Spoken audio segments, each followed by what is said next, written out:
Welcome to this week's episode of Relationships Rule. Today I'm bringing you an encore performance I wanted to let you know that this is one of our most popular episodes from this past year, and for good reason.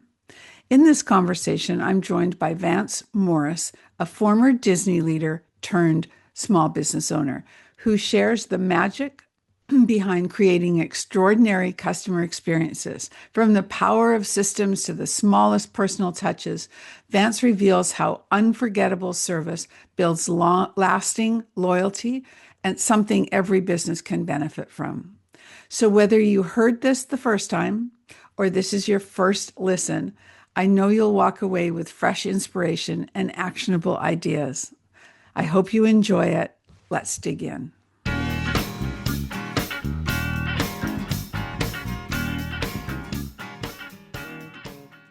Hello, hello, and welcome to this week's episode of Relationships Rule. My guest today, I'm not even going to tell you his name yet. I'm just going to read this to you because I love this. Okay. He helps business owners get, serve, and keep clients for life through creating experiences and response required marketing. He's a former birth control factory security guard turned Disney leader, turned bankrupt out of work executive, turned carpet cleaner, turned successful entrepreneur. What a beautiful and interesting bio intro. So welcome to the show, Vance Morris. Thank you, Janice. Thank you. They say you can't make this stuff up. I Um, guess not. I guess not. so even if I tried, I couldn't. So, Well, let's dig into that for a little bit. So I know that you were a Disney employee for 10 years or so, but did the birth control factory security guard come first? oh yeah, it does. That was actually my High summer school job when job, I was in summer job. college. Yeah. Okay. That's what I So, figured. yep. Okay. But And I then won't you tell you the game we invented. And then when you were at Disney, which of course you did say, yes, some people do leave there. It is an experience, I'm sure, an environment all unto itself. But you worked specifically, I think, in the uh, uh, restaurant experience. Is that correct? Can you give Yep, me I a was. little? I worked in the resorts. Okay, the resorts. Okay. And how many resorts did they have at that time? At that, oh, good gracious. Well, when you say the At least resorts, 10. you mean like Disneyland, Disney World? Do you mean those Oh resorts? no, I meant like Grand Floridian Contemporary Polynesian Resort, the actual hotels Okay, got it. where they Okay, the were. resort hotels. Yeah, when I got there, they were just opening up Disneyland Paris, which was one of Okay. their other parks. But yeah, I spent all of my time. I didn't work in the parks, which Right. I don't know if that's a good thing or a bad thing, but the resorts were enough for me. It really, Mhm. for me, for a for a first real job out of college. I mean, I had worked in a restaurant as a manager for a year and a half, but Disney was my foundation. And surprisingly, one of the first things I learned there was that they are a highly systemized and process oriented company.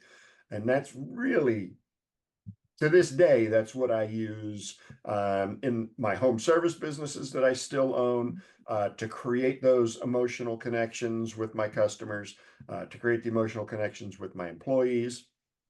Um, but if it wasn't systemized, if there wasn't a process behind it, there's no way that we could consistently deliver the kind of experience and the kind of service that Disney's known for Right. and that people have come to expect.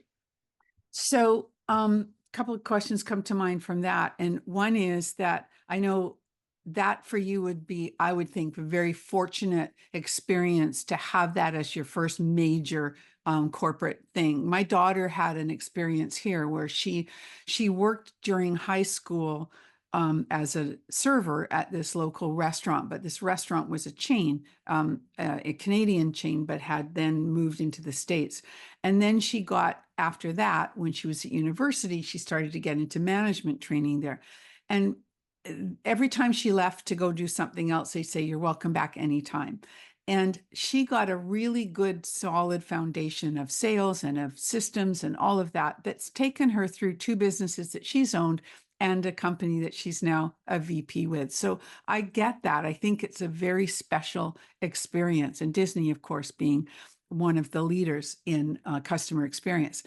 The other question that was a comment. The question that comes to mind is, having worked at Disney, what's your take on, are you a TV watcher at all? I have four kids, so the command of the remote control is very rarely in my possession. Okay, well, but what you know, I'm sure, is that ABC is owned by Disney, and so are so many other companies now. Do you think that the Disney experience is going to come down through those different entities that they own now? Because I mean, they're the big, the big five conglomerates that own the world. Disney's one of them, right? Do you think that? That is a great question, and I would like to think so. Um, but it reminds me of I hosted my mastermind meeting at a Ritz-Carlton last month in Washington, D.C. Nice. And Ritz-Carlton is owned by the Marriott Mhm. Corporation. Mhm. And we asked the guy, the general manager came down to speak to our group, and we asked him, we were like, "You're the Ritz-Carlton, you're owned by Marriott. Why can't the rest of the Marriotts get Yes. their level of service up to Yes. yours?" And, a lot of it has to do with money. To stay at a Ritz-Carlton, you're looking $800 a night, for a Wednesday. Yeah. Um, so you are paying for that experience. And I think the same thing is true at Disney, in that when you're in the parks and in the resorts, you are paying for the experience. And I don't think a lot of people associate the Disney company with ABC, ESPN, Right. and some of the other media that they're in. Certainly Disney Plus, which if you look Yes. at Disney Plus streaming and you compare it to ABC, I think there's just the entire look of that platform is Yeah. very Disney-esque versus ABC. So, I agree, but I have to say that, so if I watch something on ABC, and I guess I'm more observant than a lot of people, but I see how, I'll give you a perfect example, Jeopardy. hmm, Okay. So Jeopardy's on every night, and it is ABC, right? I'm not sure. I'd have to ask my mom. I don't know. She I'm watches. pretty, well, I'm pretty sure it is. But the point being that they have category on there usually every once in a while that they have live people do the questions. Okay. Okay. Last night they had a young woman who is starring in the new Moana movie. Okay, that's a Disney movie, right? Yes. They had the Wicked stars do one the other night, and that must be whatever, it's owned by Disney. Well, So, that's a Disney production. Yeah. right. So those things, everything Disney gets pushed into wherever it can, there are other things. But I would hope that from their staff perspective, from their working their perspective, they would also do those things. So that's why I asked that question. And I You would just think think. I you'd mean, you think, really would think that culture would kind of filter yes, down at least somewhat. yes, Uh, yeah. but Because now, even Walt knew, it's, though. say that again. I said even Walt knew though that they obviously when Walt was alive they didn't own ABC, Right. but he was able to get his TV show Wonderful World of Disney on ABC, and he was literally the first infomercial that you ever saw because yeah, sure they'd have the skits and they'd have the cartoons and the stories and everything. But it was a big giant advertisement for Disneyland and, of course, the coming Disney World. Yeah. Um, and so they still use ABC for that. Mhm. The Disney Christmas Parade, Mhm. that's broadcast on ABC. Yes. Um, Yeah. so Yeah. yeah, I think there's still some synergy, but I agree with you. I think that a little bit more could filter down. Yeah. Okay. So that being said, I know that you, like me, you're all about well, like me, I'm very customer experience. Um, I notice that and I care about the customer experience. And I know that you do too. And so you say, build a relationship centric business. And um, where's my note here? Just a minute. Okay. And so what I notice is that, we as business owners, generally speaking, I'm talking generally, that we're always looking for the new client, but we're never focused on the ones we already have and what magic we can, Disney term, what Yep. magic we can bring to them if we look after them. And you say that you mentioned creating walk on burning coals loyalty like Disney. So, what's the secret to cultivating such deep connections with clients or customers in your perspective? Certainly. Well, I just did a course for my members, and so the numbers fresh in my mind. 68% of Mhm. customers leave a business because they are ignored. Mhm. Mhm. 68%. Mhm. That is astounding. And if you could chip away at that 68%, I mean, I think we've talked before. I mean, the most expensive thing you can do with a customer is actually acquire them. There's a huge Right. upfront cost to getting a new Right. client or a new customer into your business. It is infinitely cheaper to retain the customer Right. through nurturing, through I mean, I tell, my coaching members and my clients all the time, I said, it's not our customer's job to remember us. It's our job to remind the customer that we exist.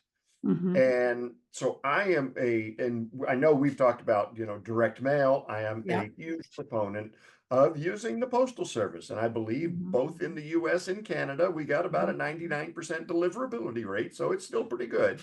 Um, but you have to use things that are not always a sales tool or an offer, because if the only time your customers hear from you is when you want to sell them something, that's not a relationship.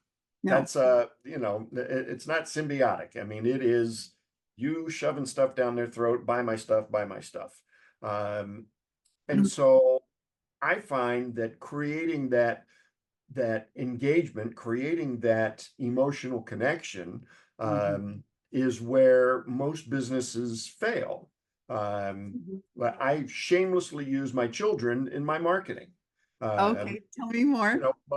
my carpet cleaning clients have watched my kids grow up.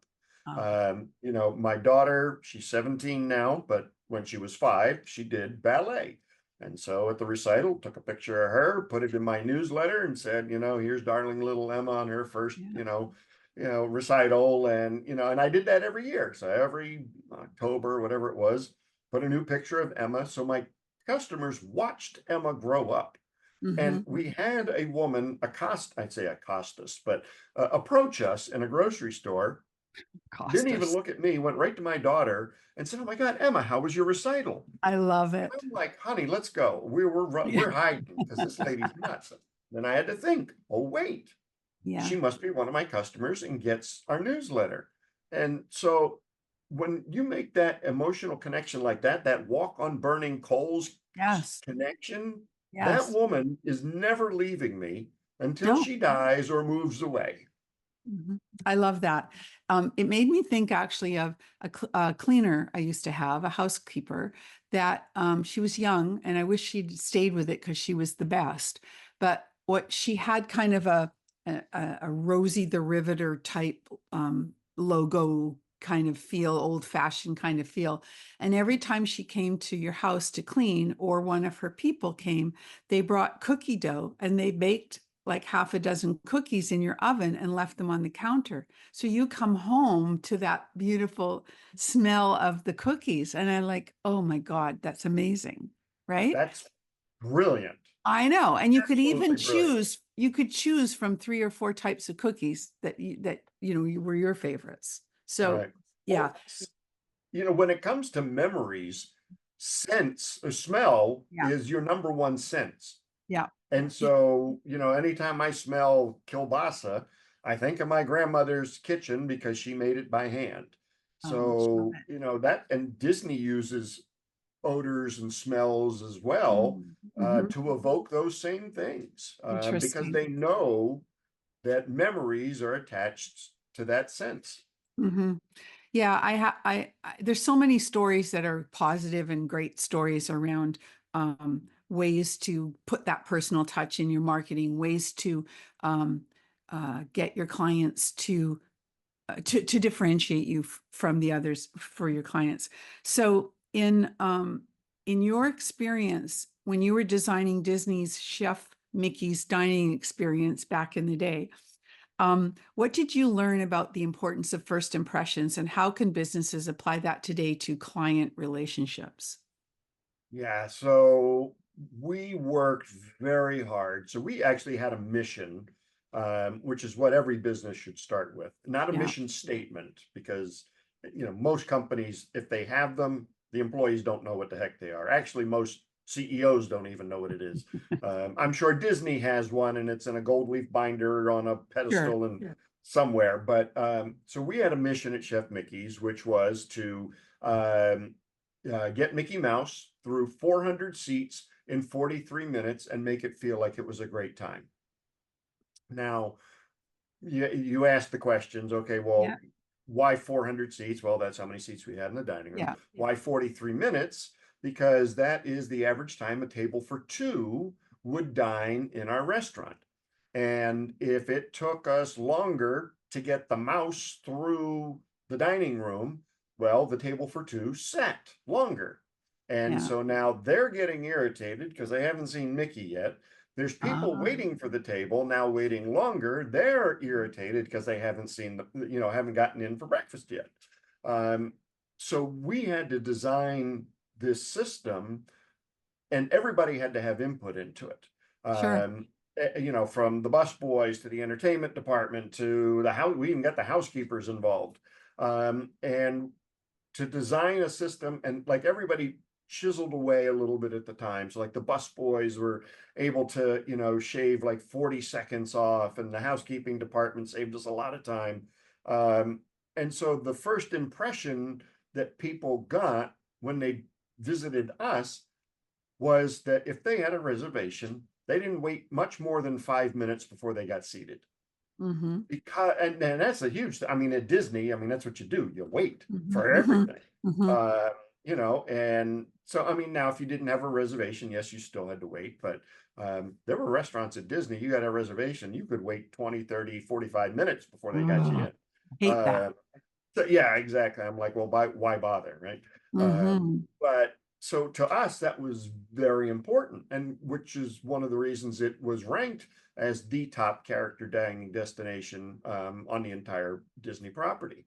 Um, that and we then we weren't tucked away at the Contemporary, but we were at one end. So we moved a couple of our cast members towards the escalators and the elevators so that we could give direction. So, oh yeah, Chef Mickey's right this way. And then we actually changed the check-in area to that spot because it gave us a little bit of a buffer Yeah. between the line and coming into Yeah, the dining room, so we were able to separate that. But yeah, anything you can do to one, eliminate the perception of a wait. But you only get one chance at a first impression. that's right. And if It's you split don't, second nowadays, it by the is. way. Yeah, It's a split, right. it is a split Yeah, second. And I mean, the pressure that Disney employees are under, I mean, you'd think just about everybody who visits there, most of them have saved their entire lives to come to Disney. yes. So they have huge expectations. Yeah. And so we have to meet not Yeah. only meet, but exceed those Yeah. expectations. And so each department had the authority to do what it needed to do to make sure that those first impressions were the ones that the guests were expecting. Okay, so let's now fast forward, and you're talking about you have I think three businesses that you still have, right? Carpet cleaning. Are they all carpet cleaning or are they different No, service? so I have in addition to that, I have a mold remediation company and a Okay. oriental rug washing facility. All sexy kinds of businesses. Oh, God, yeah. Okay, What so I dreamed of doing when I was growing up. yeah, exactly. But these are perfect though because they're service-based industries and um how, and I'm sure that you first of all you're dealing with the same kind of thing. People, I can call, 14 carpet cleaners, but why would I call yours? So what do you do to get your staff on board with your, because it's going to be the Disney-like experience, I'm Yep. sure. Yeah. Well, for one, we do a lot of role play, but Oh, okay. the number one thing, though, is everything is documented. So we have a script. So I took a lot of this from Disney. Yeah. So at Sure. Disney, you have cast members who perform a role in the show, not Hmm. employees working at a company. So the terminology is very Yeah. important. So I scripted all of the different things that we had to do. So if you look at your customer journey and all Yes. of the different touch points where your company interacts with a customer, Hmm. and you look at ways to create an experience out of all those boring, mundane things like answering the Hmm. telephone or opening Yeah. the door. And so I'll give you a quick example. So Okay. we've scripted how to get into the house. Okay, Okay. so if we can't get into the house, we can't do our Sure. cleaning. So it starts um, out in the street. So our technicians park in the street. They don't park in the driveway because God forbid we got an oil leak. Now we got something else to clean up. Yeah. He gets out of the van and he's in a clean, crisp new uniform because he carries extra uniforms in case he gets dirty on the job prior. He goes up to the front door. He's got a special mat. He's got a tool bag and a little gift. He lays the mat down and he knocks on the door. He doesn't ring the bell because salespeople ring the bell, friends knock. Takes two steps back from the screen door. And this is long before COVID because the last thing you wanted was a 250-pound, 6 foot tall Josh, nose to nose with Yeah. 80-year-old Mrs. McGillicuddy. I mean, we would Got have it. just scared the crap out of her. So he takes us 2 steps back. Mrs. McGillicuddy opens the door, says hi. And technician will say, "Hi, my name's Josh. I'm here to create your healthy home. May I come in?" We don't just barge in, we ask. Yeah. And then we do the performance. We exaggerate the wiping of our feet on the special mat that we laid down, and then we put booties on our clean Yeah. shoes. Yeah. When we get into the house, we give Mrs. McGillicuddy a gift. Now, Oh my when was the goodness. last time you had a home service person, pest control, TV Right. repair, somebody give you a gift before they did any work? Yeah. I mean, Never. never. Yeah. So again, that separates us. Yes. Uh, Now the gift is nothing extravagant. So I mean, it's a custom blue box. Inside of it is a bottle of our spot remover, a nice bag of Entenmann's cookies, and a little note from me saying thank you for allowing us into your home. If you have any questions, here's my personal cell phone number. Nice. That is the script to get Wow. into the house. And Every that's one of my systemized. guys, Everybody does that. everybody does it. It is constant and consistent. Hmm. And just go back to the gift real quick, because I jokingly say, Disney is a master at extracting money from your wallet and leaving you feel happy about it. Yeah. And that's essentially what I show other businesses how to do. So when we Yes. give the gift, right, that it starts a process called reciprocity. I give Hmm. something to you, you feel compelled that you're going to have to give something back to me. A So when it Google comes time for review our or yeah. so when Yeah. we do our sales Yeah. presentation, we saw a 26% increase in our mid-tier package, which equated to about $65,000, $70,000 in additional sales just by implementing that little gift. Wow. That's a great tip, actually. That's absolutely, and it kind of, if I take that into my world of LinkedIn training, it's really about when we do outreach, and I use LinkedIn a lot to build new relationships and to meet new people, and it's really prospecting as right. And so Sure. I want to be able to give first and give value to somebody, and that's exactly what you're talking about. So I always want to care and offer them something of value before I expect anything in return. So I think that's a great tip. Um, so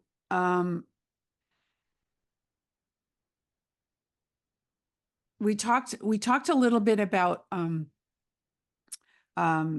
personal touch in marketing and direct response marketing. Like you've been around. I think you were probably, we talked about Dan Kennedy, right? I remember he was the guru of direct Oh, yeah. marketing in the day. And what today do you do to sort of, is it all front end marketing, or is it back end, thank you, type stuff? It's both. Okay. So a lot of my front for my consulting company and for my home service companies, a lot of my front end stuff or customer attraction stuff Yes. is trying to find referral partners.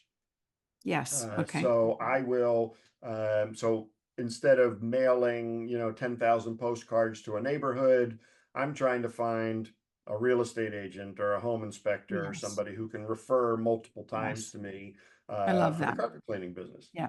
And one thing that works for me is we actually, I send them coffee in the mail. So they get a little postcard that says something effective, meetings, great meetings start with great coffee, and or great meetings are 100% more effective with great coffee. So they get this card, and it comes in this nice envelope, and then I literally send them a pouch of coffee that's actually a little pour over, um, portable pour over thing. I know we're Okay. a podcast, but kind of looks like this, so it's flat, and I Okay. can mail it. Yeah. Delicious coffee. One of my clients, he's a coffee roaster.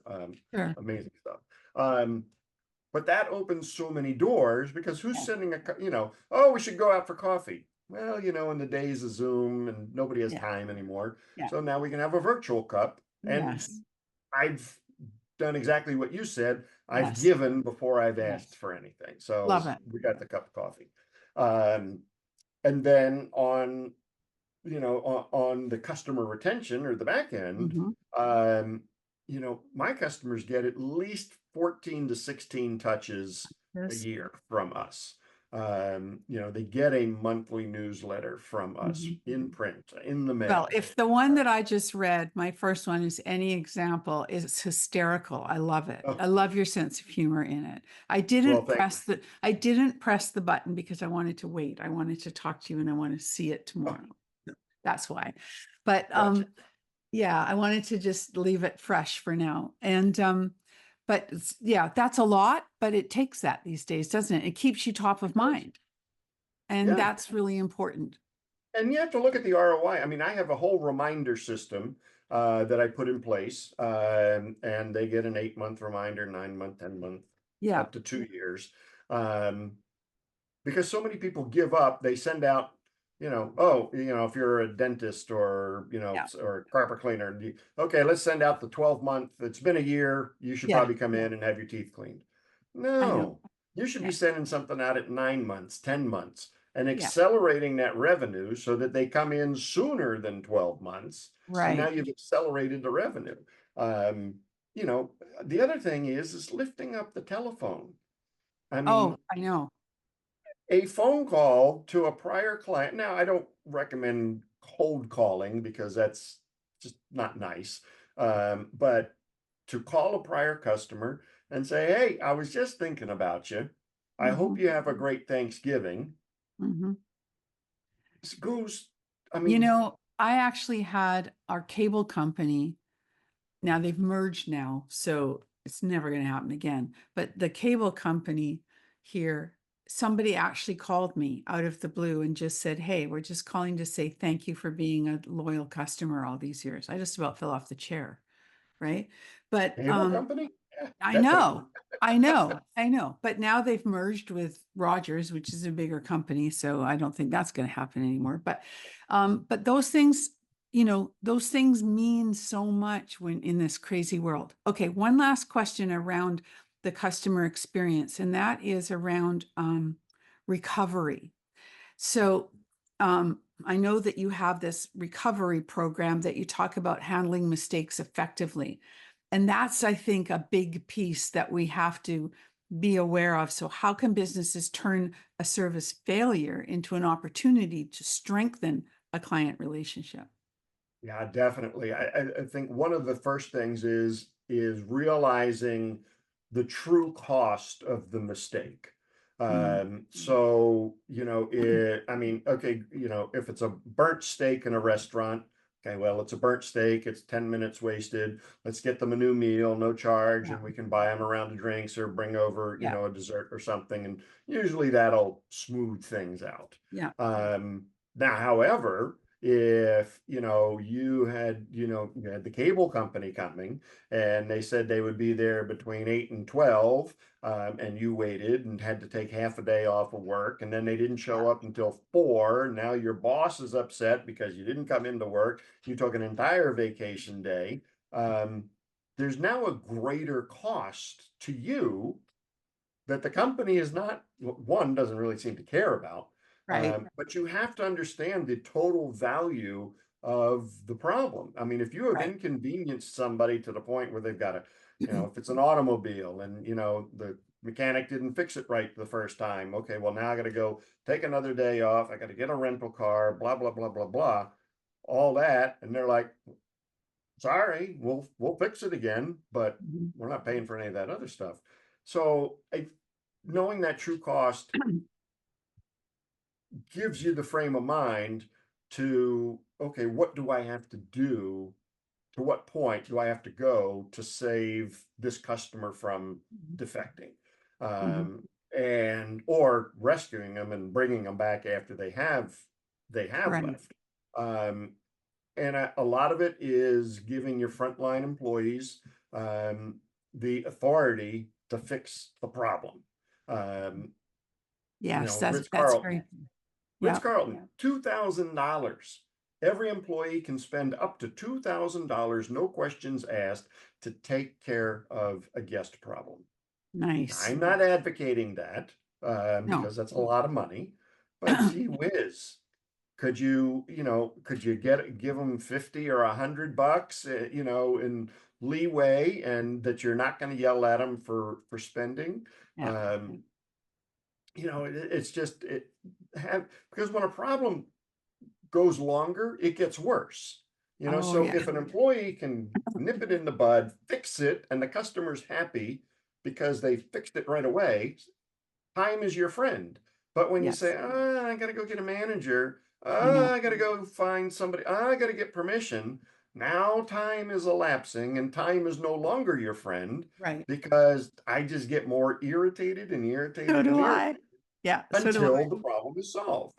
And Yeah. it's going to cost you more once it gets to a certain point because you didn't have the ability to solve it, or you didn't give the authority to your employees to Hmm. solve it immediately. Like my guys, if we are going back to do a reservice, so say either one of my guys missed something, or a lot of times a spot will come back after we've Yeah. cleaned when the carpet dries. We get it. My technician knows that he's supposed to go to the local grocery store, buy a nice small bouquet or flower pot, and bring it back to the customer's house. Now, we do that because one, well, we're inconveniencing the customer because we've had to come back.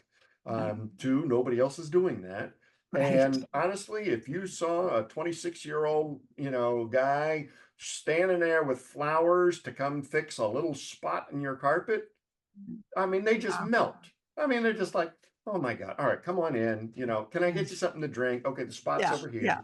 Um, but you got to give your employees that authority and that latitude tough. I mean, you got to give them the guardrails. I mean, you don't want them, buying a whole florist shop of No, roses, no. but Use at their the same discretion. time, don't go buy plastic. So you Well, it's give them the funny. guardrails. I know I shouldn't really talk about this because I don't know if it's happening where you live, but we have this whole eco thing that goes on all the time, and so you can't get bags in stores anymore. Not even just grocery stores, but I mean like retail stores. So, but you can get a bag, but it's going to cost you, and it could cost you anywhere from 25 cents to $3 or whatever for a bag. Gee Depends whiz. if if it's a nicer bag or whatever. Oh, sure. But I go to a store like Athleta, which is owned by Gap. Like there's Mhm. 3, 4 levels of Gap: Old Navy, Gap, Athleta, and Banana Republic. You go Sure. in and I spend $350, and then they say, "Would you like a bag that they're going to charge me $200 for?" I'm insulted, but they're telling me that it's a law now, and I don't know if it's a law. It might be discretionary when you spend few $100s that maybe you could cover that. I don't know, but it drives me crazy. I understand at the grocery store when I have to remember my bags Yeah. from the car, but there's just some things that I really find annoying. So anyway, I'm a And the funny customer thing was service is that the person. bags were free before the laws I said that know. you can't use it. I mean, I always got paper because I use it to, I use it to start fires. I recycle my Yeah, newspaper in the yeah, paper yeah, bag, and I get it. And yeah. then next Monday, what? I got 5 paper bags. Oh, that's an additional 50 cents. I'm like, I what? know. Crazy. So So yeah, anyway, it's just different things for different reasons, I guess. But love this conversation. I love talking about the customer experience, and you've got some great ideas and systems around making it a wow experience, whoever the company is. And I can see that you work with small business owners, you work with larger companies as well, right? Now, and through your yeah. mastermind. I tend to gravitate to the entrepreneurs and the smaller companies. I have some street cred with them because I own 3 small businesses as Yes, well. yes. Um, but yeah, I mean, if you're serving customers either in their home or in your office, I can probably help. So, one last piece of business advice for my small business owners and entrepreneurs. Well, I'm not much for sayings, but I only have one, and that is you won't profit unless you implement. So pick something that you heard today, whether it's this podcast, something else you heard, but pick something and go and implement it. You got to do something to affect any change in your business. So otherwise, this has just been a great 38 minutes of Janice and Vance bantering. Or are you going to take something, because there were some really good, Yeah. solid things you could go implement tomorrow if you wanted to. So find something and implement it. Perfect. So appreciate you being here, Vance. Really enjoyed our conversation. I encourage my audience to go and search you out. And where can they find you? And I will put it in the show notes. Is it Sure. Best place is my website, which is deliverservicenow.com. perfect? You can actually get a free download of my book, the PDF. But so if you want to don't Okay. want to send Jeff Bezos any more money and order. I mean, you can get it on Amazon if you Yeah. want, but Okay. you can Okay. get it for Fair enough. free. And your book, the one, Systematic Magic? Perfect. Yes. I do encourage people to do that. And thank you for being here. Thank you to my audience, as always, for being here. And remember to stay connected and be remembered. If today's show inspired you to make a new connection, why not start with me? Head over to LinkedIn and connect with me. Be sure to let me know you are a podcast listener, because I select one listener each month who connects with me on LinkedIn for a complimentary profile audit. Don't forget to stay connected and be remembered.